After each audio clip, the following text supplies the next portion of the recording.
सभी को जय मसीह। तो आज हम फिर वास्तविक संग्रह लेके आए हैं आप सभी के लिए। तो जैसे ही आप इन वचनों को पढ़ते हैं आपका जीवन आनंद से भर जाता है, आप उत्साहित हो जाते हैं इन वचनों को पढ़ के, क्योंकि ये आपके दिन को नया बना देता है। हालेलुया। तो हम सब आज का वचन पढ़ेंगे। रविवार 28 दिसंबर। यीशु आपके प्रतिनिधि थे। ये सब बातें परमेश्वर की ओर से हैं, जिसने मसीह के द्वारा अपने साथ हमारा मेल मिलाप कर लिया और मेल मिलाप की सेवकाई हमें सौंप दी। अर्थात परमेश्वर ने मसीह में होकर संसार का मेल मिलाप कर लिया और उनके अपराधों का दोष उन पर नहीं लगाया। दूसरा कुरिन्थियों 5:18-19। हमारे उद्धार के लिए केवल एक ही बलिदान आवश्यक था, वह था क्रूस पर यीशु का बलिदान।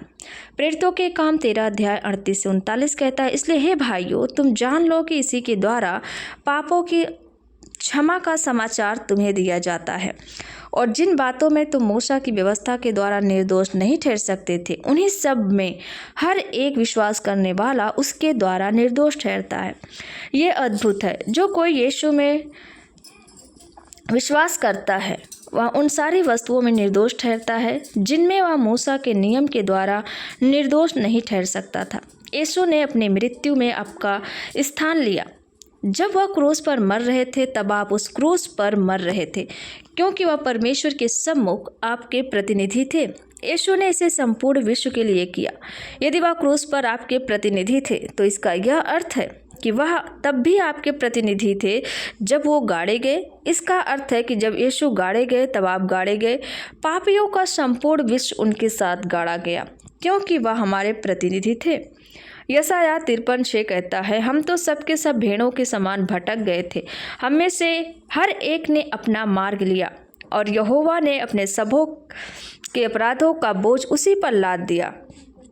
अब यह यीशु क्योंकि वह क्रूस पर मरते समय हमारे प्रतिनिधि थे, कब्र में भी हमारे प्रतिनिधि थे।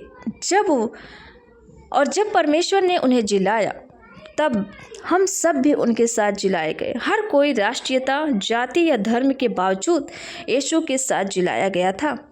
इसलिए यदि आज आप इसे पढ़ रहे हैं और आप नए जन्मे नहीं हैं तो इस अध्यायनिका के पेज 68 पर जाइए और उद्धार की प्रार्थना कीजिए।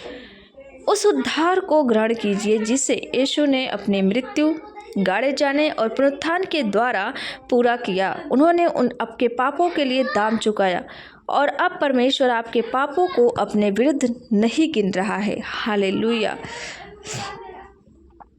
आइए हम घोषणा करेंगे। हमारे पीछे आप बोल सकते हैं, प्यारे पिता, मैं आपका धन्यवाद देता हूँ प्रभु यीशु के मृत्यु, गाड़े जाने और पुनरुत्थान में उनके बलिदान के लिए उनके द्वारा मैं सारी वस्तुओं में निर्दोष ठहराया गया हूँ और सत्यनिष्ठ बनाया गया हूँ।